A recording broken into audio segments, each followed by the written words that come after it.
tricky part, lining it up with the big circles. So we don't do the spray of the mirror effect on the... You never know what you're going to find at a Goodwill. You just have to take your chances, and the fear of missing out makes your car just drive right into that parking lot and have to go see what's on the shelf. So today we're doing some Goodwill thrifted makeovers. So I love frames with details. This frame is quite large, but you can tell that the picture itself is faded. I'm going to start off with taking it apart. Let's get the hardware off.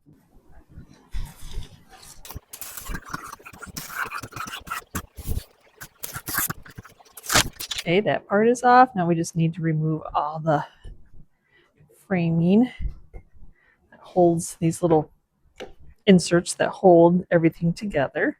I have it all apart now. So I have that, and then I have this. And then I'm going to set the glass off to the side so it doesn't accidentally get broken for right now. Do some transfer IOD transfers, but now I got to come up with something else. Because as you see, this is a really long frame. Don't want the mat, but I think for what I'm going to do, even though I'm not having the mat, I should be able to use this because I can't use the cardboard because of the... How did they think you were going to hang that? I have no idea. So if you guessed it, I'm going to be doing the brocade transfer from IOD, and I'm going to be doing the birds on the branch. Yes, the birds on the branch is very long. And you're like, but that still doesn't fit the whole... Well, I'm going to do mirror effect on the glass, and then I'm just going to attach it to this. So we're just going to kind of embellish what the birds are as you attach this to the cardboard.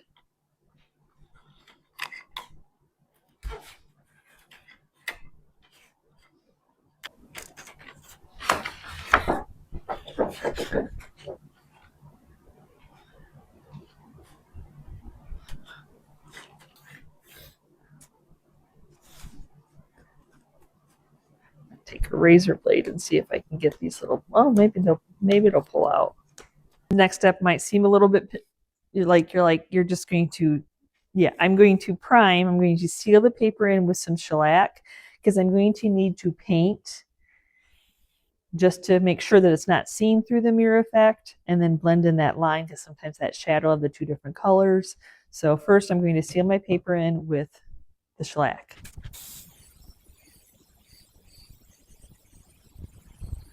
This is one of those frames that I need to seal. I'm going to take a sander and then trying to sand that a little bit because sometimes when it's so smooth, even with shellac, the paint will just peel off. I take some white spray paint and I'm going to spray it all white.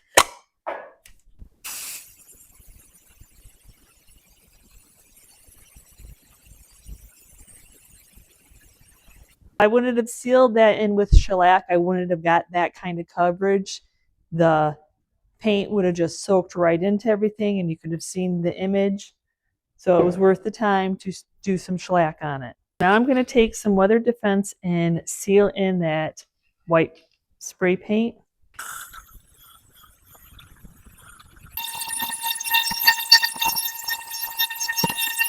I'm going to do some shellac as a primer. Yeah, definitely MDF board. Of course, I was hoping it was wood, but I should have known better. So we're just going to get a nice heavy coat on that, and that's going to seal in that MDF board. It's going to help give my paint something to stick to. The colors I like to mix with the birds on the branch is blue. So I'm going to be doing blue denim. I know y'all just got surprised, didn't you? Not green, not... Nope. I've done it a couple of times in blue and it's done really well. I haven't done the birds on the branch in a while. But I think it's one of those classics. It is a classic. I don't know how much I need. I'm going to mix it up kind of thick, so a little about a quarter less water, I guess. Quarter.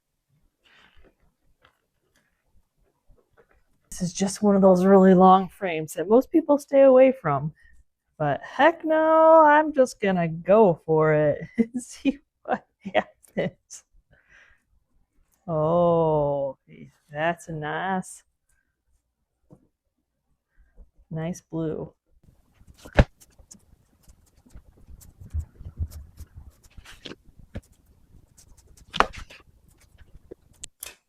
So 36 is 18, so I'm at 18, and then we are 12. Okay, so 6. I'm cheating. I'm folding my paper over, trying to find what it's halfway. Put in a little mark there, so I know what that halfway is.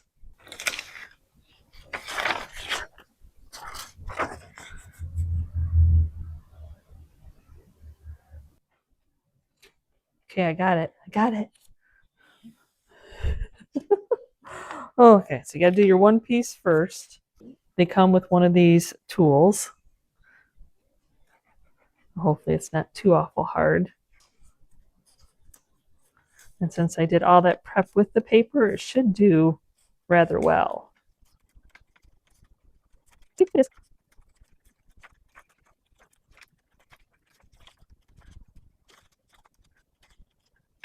There we go. See the breast on there?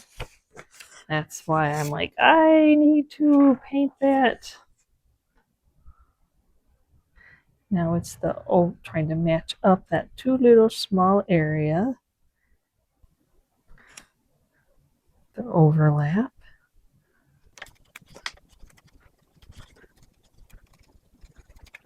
Okay, now I need to take my piece of glass, lay it on top of there,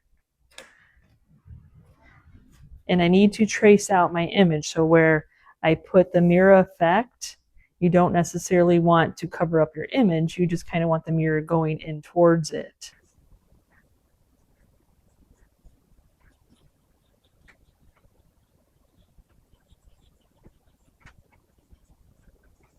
So we don't do the spray of the mirror effect on the part we just Sharpied. We are flipping our glass over and we do it on the opposite side. I'm going to go ahead and get my glass cleaned, make sure it's clean before putting it on. Okay, so in a spray bottle, this is just a Mr. bottle. You can see I've used it for the mirror effect before. Distilled vinegar, the white vinegar.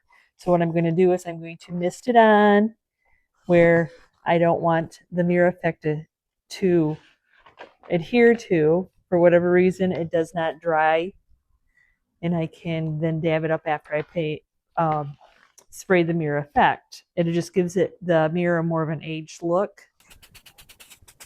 And the mirror effect. Mirror effect is smelly, so you want well ventilated and mask on.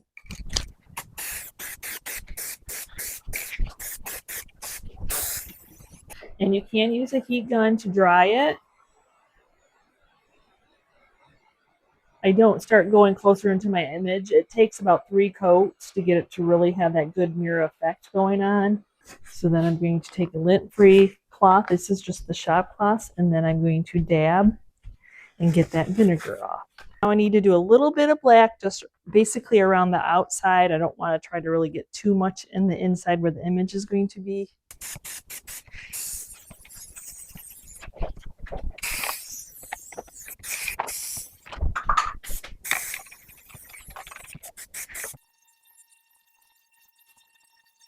Denim is a very pretty blue color, but I'm going to go ahead. I need to seal my milk paint in. We're going to use some aging wax.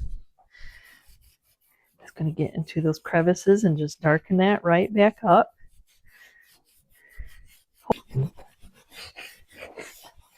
Okay, time to put the glass on and see how I did.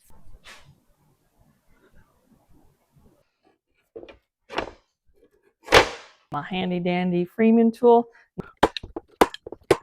I'll go ahead and do some double stick tape because I'll be rebacking this to make it look nice and finished. I'm just going to put some contractor's paper, which is just brown paper. And I'm going to use my sander to cut the edge. And I see no reason why I can't reuse the wire. It's in great shape. A little bit of cleaner and a scraping tool, and that Sharpie will come off that glass.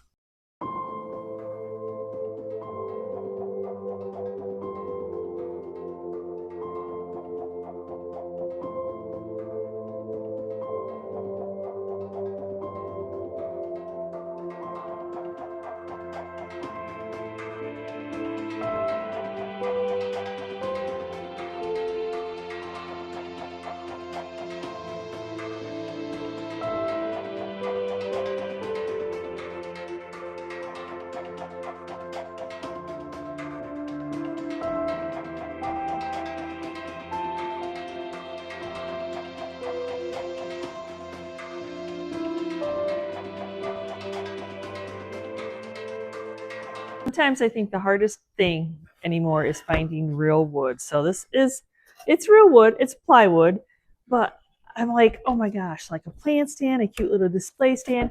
I know I've eyeballed these little ladder chairs in people's booth wishing that they were for sale.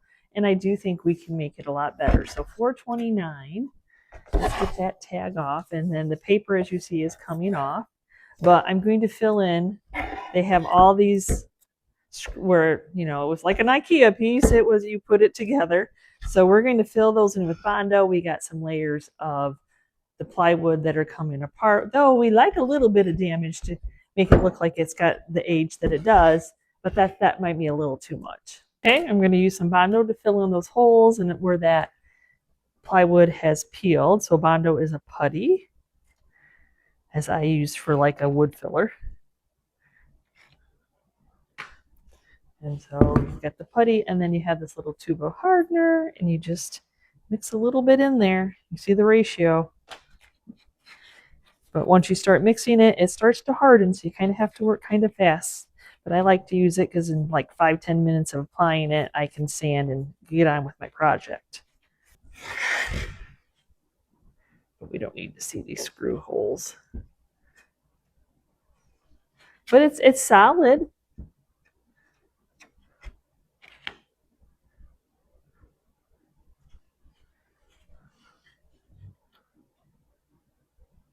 Okay, my Bondo has set up, so it's time to sand it.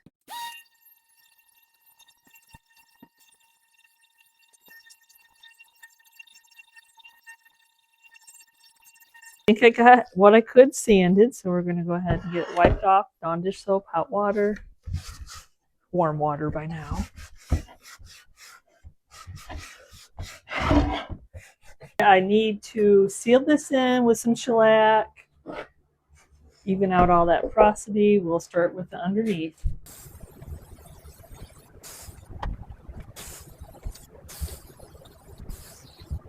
Little stool, we're going to do a combination of in a pickle, pantry door, and basil. Every time I see this little stool in somebody's booth, something similar, it is green. And maybe I see it because it's green. So this is a tablespoon. So I'm going to do one of in a pickle, one of basil, and then I'm going to do 4 of, well, I don't know, seems like a lot, doesn't it? Usually going with my lighter one first, and it doesn't seem so much. Yeah, there we go. So I have 5. So I'm going to add 4 and see what it's like.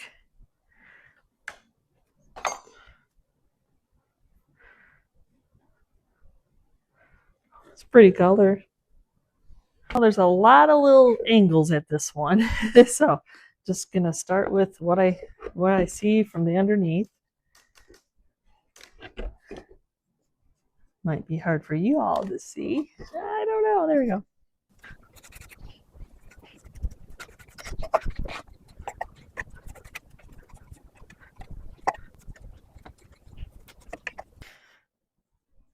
Some weird angle. Might have been one that would have been easier to spray paint, but that I wanted age.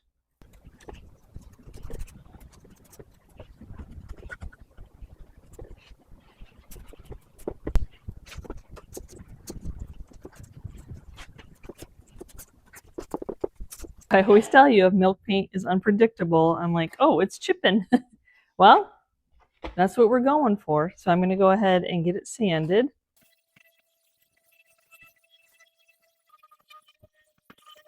Okay, I'm all sanded. I go by feel, like I keep feeling that it's soft because, you know, we have lots of texture going on here with the chippiness, which I love. You just never know what it's going to do. So I'm going to do the aging wax, and then if it gets too dark, I'll take clear. But I wanted it to get into all those little crevices, the crackling and crazing that you can't see until we put that on. Well, you can if you get right up on it.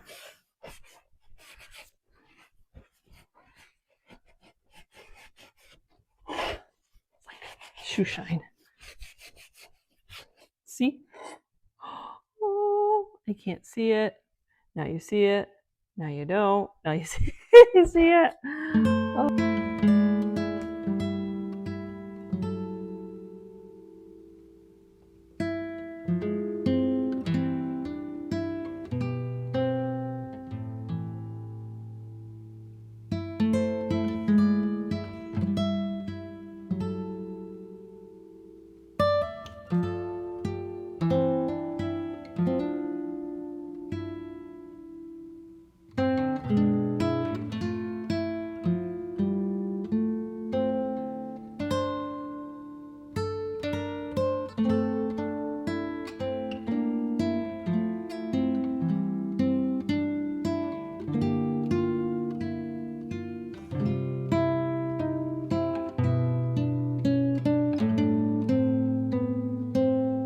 It's a cutting board.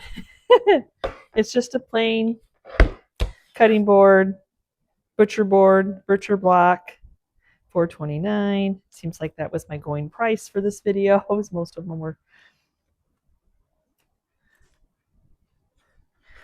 like, we got some crackage going on. I'm trying to decide if I want to keep it a cutting board or if I want to do something else to it. People love risers. A place to put their stuff. I think coming up on Christmas, this is a nice piece of wood. Nothing terribly fancy. But I think I'm going to add these little feeties to it to make it a cute little riser. Because why not? I might square this off a little bit more than the rounded. I'm going to draw a line where that curve starts. I know it's going to be a little shorter, but I don't want it to look like it's a... And if I'm able to accomplish what I'd like to accomplish, I have some fun edging I'd like to put on here.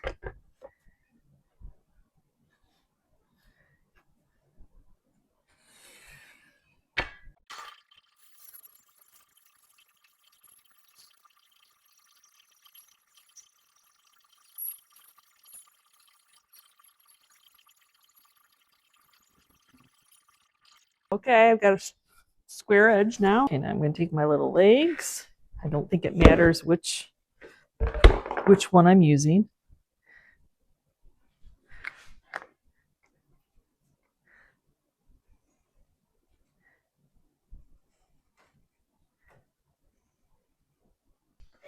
I wanted you to be able to see my marks. That's why I used the Sharpie, but you know, it's all good.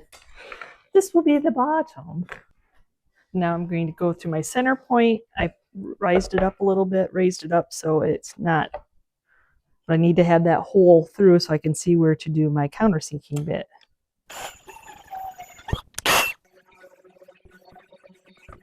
So this is a self-tapping bit, means it'll make a little bit bigger hole around the edges. So when I go to put the screw in, the screw will lay flat.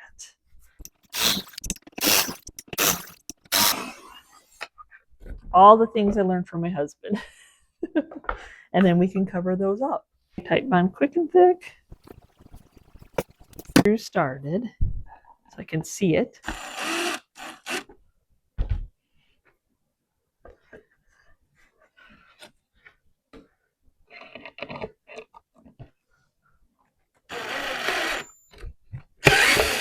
So I got 4 legs on. That countersink bit really helps it. Pre-drilling through the other side helps me know where I need to drill it. I ordered this pack of scallops off of Amazon, and I was hoping, like, if I can make this work, if I could make this work or not. So I think the easiest for me is to kind of get the placement of them on, and then work like some glue, some brad nails to hold it in, and then take it to the bandsaw and cut that little edge off. Take some Titebond, spread it out a little bit. There again, I'm just going to try to eyeball where center would be. Nail and nail it in. I know these darn things are so heavy, and then they shift. Dare you shift on me.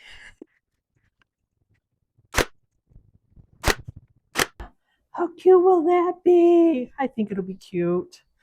I'm hoping. Okay, so it's too wide for the bandsaw, so I'm just going to take the Japanese saw.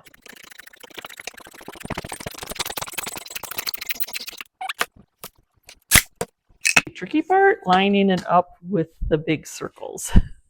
I think I can do it. I think it's going to line up.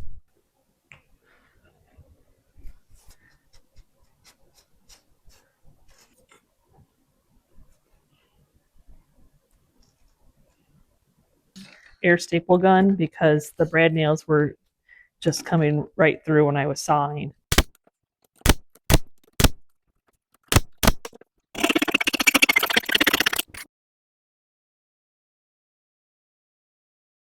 I was just happy that I was able to get the two, that corner. I was worried about the corner, so I need to do some filler. So we're just going to do some Bondo. I'm going to fill in the holes, and then I'm going to fill in that edge where you can see where I added on the wood.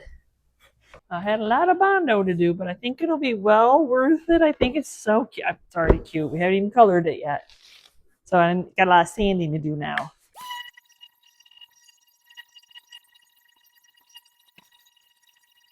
Well, I don't think you'll see the Sharpie after I get it painted, but I need to seal it in with some shellac, very, very dry wood. Now maybe I should have painted the legs before I put them on, so now I have a tight fit. So I'm going to go ahead and spray paint the bottom and then color match for some chippy paint on the top.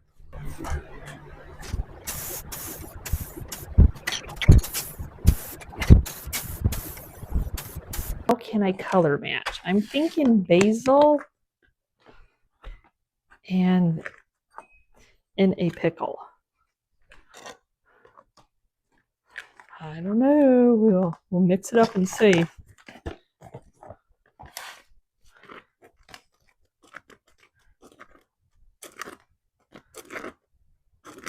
Well, I don't know. Close. I think that'll be close. I don't know. Close. Isn't that funny how the spray paint were for whatever reason, where my little pucks were?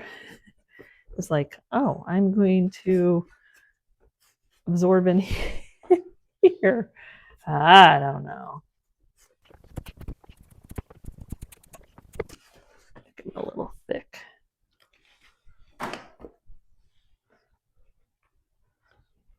Yes, just add water if you're doing the thick mixture like I am, where it's less water and it gets too thick, then just add a little bit of water.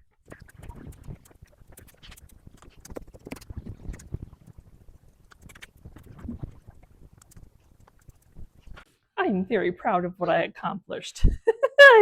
So cute. And I think I color matched well. So we're just going to sand this a little bit.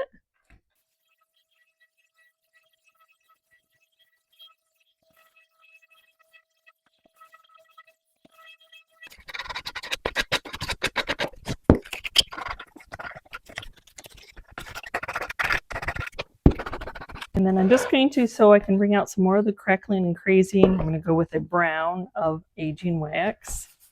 I don't want to go black and then really darken it up.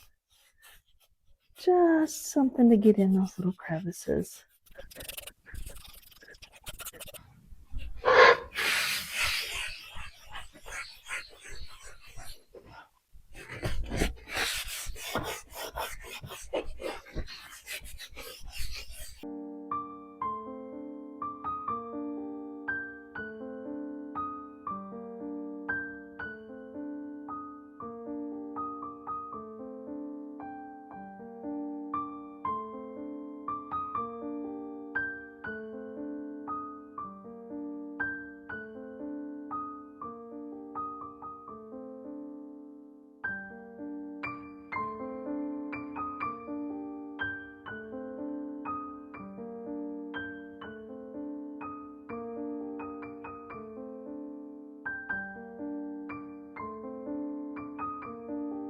Can't help it. I have to do one of the sheep.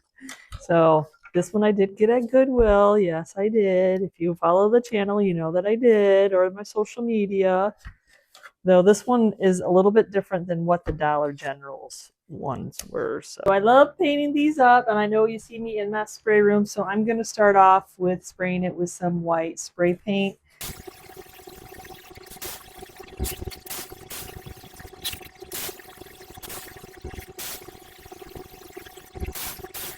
I want my sheep, the white spray paint is just a base color, so I don't have a lot of flour sack left, so I'm going to add whatever window paint I have, which is, to me, has a gray hue to it, which isn't very much. And then how much flour sack do I have? Well, I got more than I thought I had. That's okay. And then I'm going to add a little bit of the antique ironstone just to tone it a little. I put an order in, but it just hasn't come yet. I want to antique my sheep a little bit. Yeah, it's amazing what just that little bit will do. See the white spray paint? It's very white. So I'm gonna, oh, I don't know. Is that still too thick? I don't know. Nah, I can rub it on.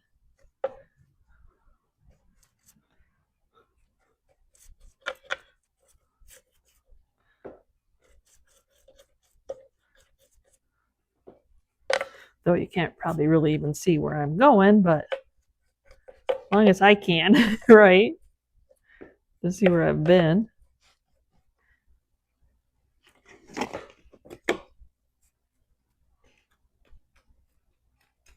Unfortunately, or fortunately, whichever way you want to look at it, it does thicken up as it's sitting.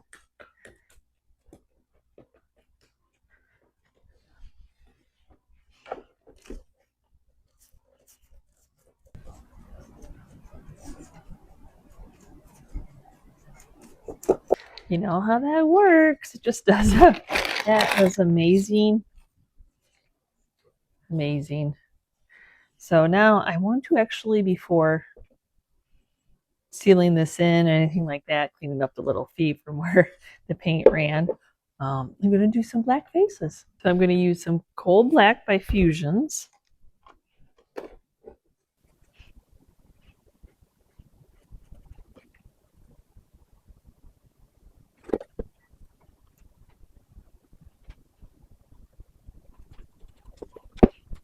That's the fun of this sheet planner. You can do it so many different ways. Look how cute they are with their faces. Now that's just way too black and white. So I'm going to take aging wax, which is going to be scary because I didn't seal this paint in. Just all depends on what the look. So I want them to be a little bit browner. So right onto that unsealed milk paint it goes. Okay.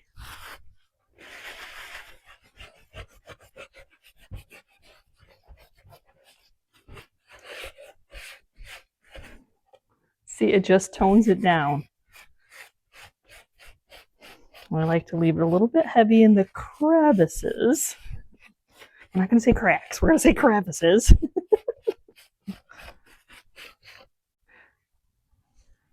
It's dark white. Character.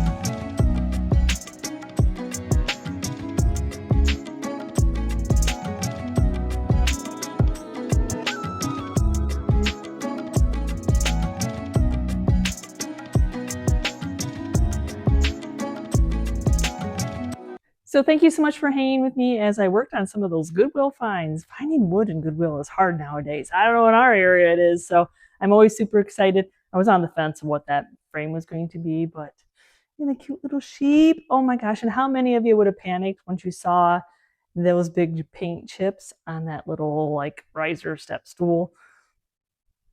It's exactly what we want, and then it scares us when it does happen. So thanks for watching today's video, and we'll see you next time, and you can see what I'm up to. Bye.